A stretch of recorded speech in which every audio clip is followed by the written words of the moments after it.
Lectura del segundo libro de Samuel. En aquellos días alguien llegó a David con esta información: el corazón de la gente de Israel sigue a Absalón. Entonces David dijo a los servidores que estaban con él en Jerusalén: levantaos y huyamos, pues no tenemos escapatoria ante Absalón. Vámonos rápidamente, no sea que se apresure, nos dé alcance, precipite sobre nosotros la ruina y pase la ciudad a filo de espada. David subía a la cuesta de los Olivos llorando con la cabeza cubierta y descalzo. Los que le acompañaban llevaban cubierta la cabeza y subían llorando. Al llegar el rey a Bahurín, salió de allí uno de la familia de Saúl, llamado Semeí, hijo de Gerá. Iba caminando y lanzando maldiciones, y arrojaba piedras contra David y todos sus servidores. El pueblo y los soldados protegían a David a derecha e izquierda. Semeí decía al maldecirlo: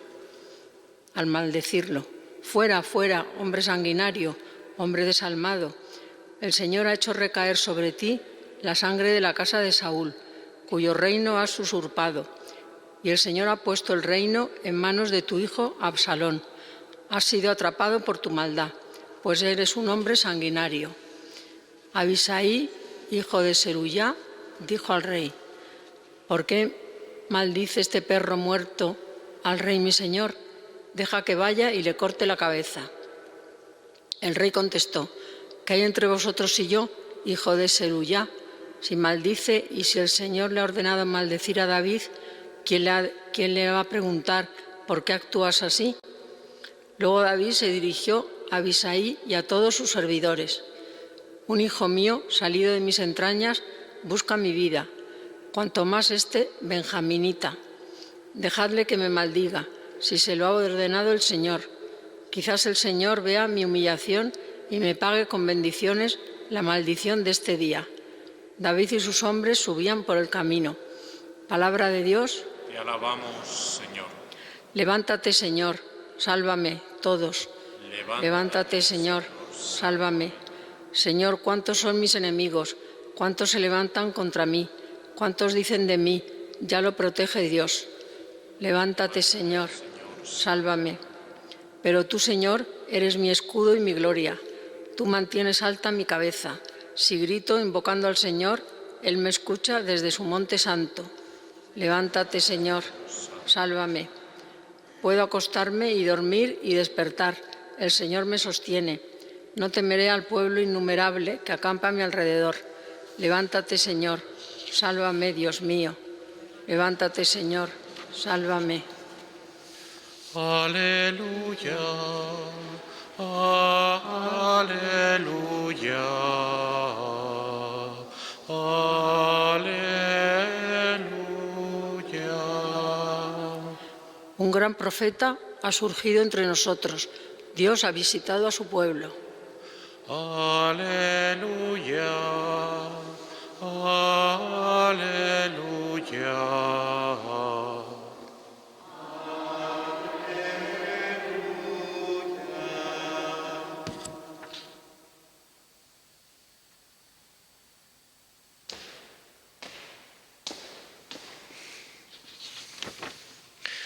El Señor esté con vosotros. Lectura del Santo Evangelio según San Marcos.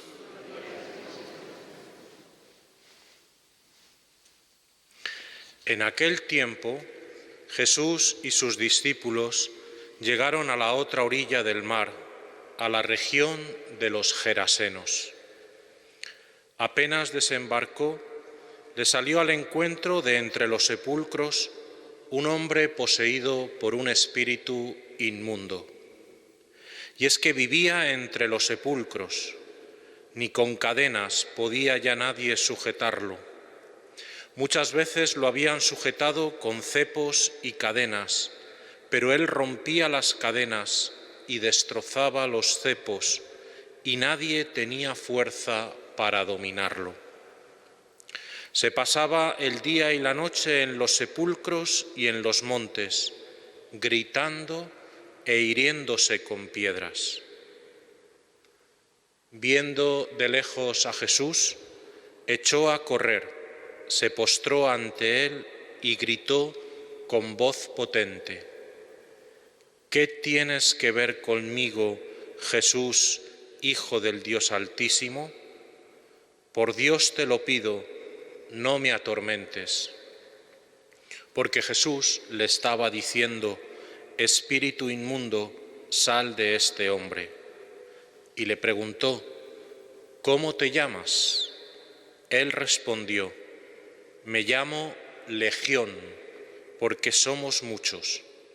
Y le rogaba con insistencia que no los expulsara de aquella comarca.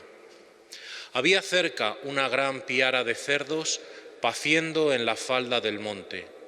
Los espíritus le rogaron: envíanos a los cerdos para que entremos en ellos. Él se lo permitió. Los espíritus inmundos salieron del hombre y se metieron en los cerdos, y la piara, unos 2000, se abalanzó acantilado abajo al mar y se ahogó en el mar. Los porquerizos huyeron y dieron la noticia en la ciudad y en los campos, y la gente fue a ver qué había pasado. Se acercaron a Jesús y vieron al endemoniado que había tenido la legión sentado, vestido y en su juicio, y se asustaron. Los que lo habían visto les contaron lo que había pasado al endemoniado y a los cerdos. Ellos le rogaban que se marchase de su comarca.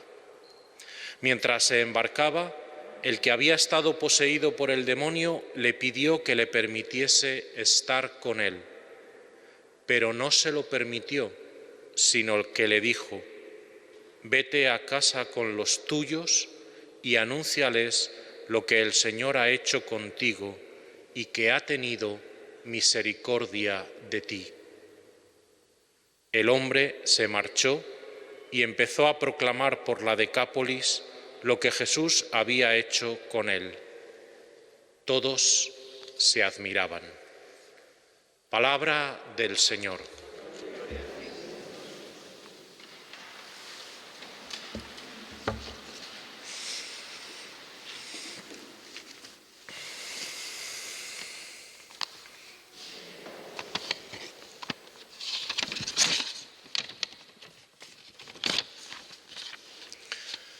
Hace una semana, justamente, el día 24, celebrábamos San Francisco de Sales y nos tocaba también un evangelio sobre si Jesús expulsaba a los demonios con el poder de Belcebú, ¿verdad? Y con la parábola de que un reino no puede dividirse a sí mismo, no se ataca a sí mismo.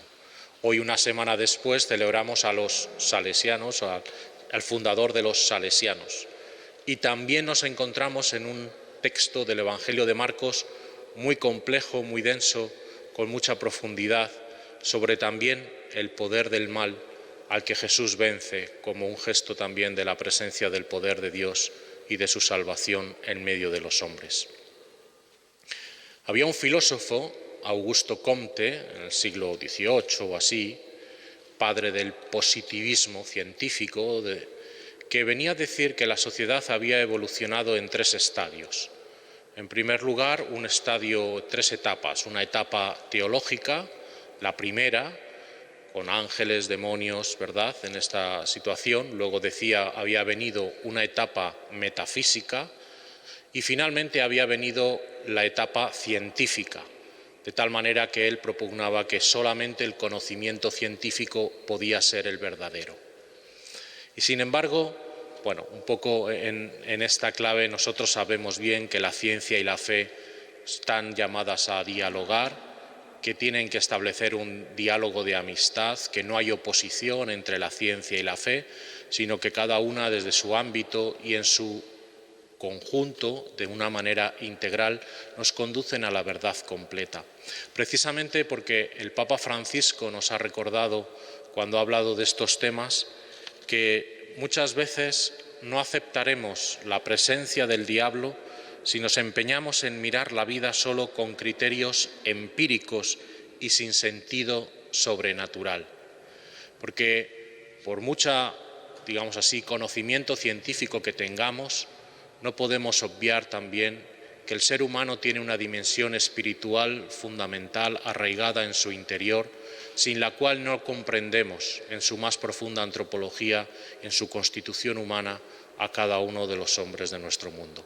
Por lo tanto, es una dimensión fundamental que tenemos que reconocer, y que en esta dimensión espiritual aquí también se nos dan a veces estas luchas, estas tentaciones, y de alguna manera experimentamos, vaya si lo experimentamos, esta pequeña fuerza o grande, esta fuerza del mal que a veces nos coge el corazón y que en el fondo nos impide aceptar la voluntad del Señor, o que nos impide entregarnos a los hermanos con máxima generosidad.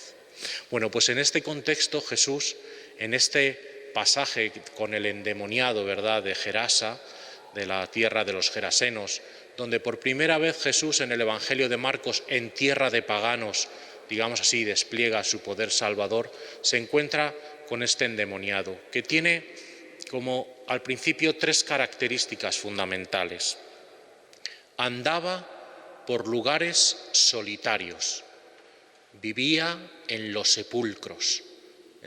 Sabemos lo que eso significa muchas veces, ¿no? Cuando éramos pequeños, ¿verdad?, seguramente nuestros padres nos decían, ojo con andar por determinados lugares que son peligrosos, donde no hay nadie, donde no pasa nadie.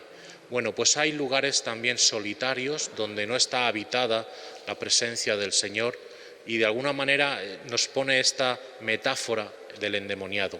Segundo lugar, que tenía una fuerza extraordinaria, porque a veces la fuerza del mal tiene un poder sobre nosotros de influencia, de coacción, que nos condiciona mucho. Y además el evangelista lo adorna con cepos, con cadenas que rompía. Y en tercer lugar, que se hería a sí mismo. En el fondo se estaba autoinfligiendo una herida, una lesión, ¿no?, en esta dinámica de la autopunición.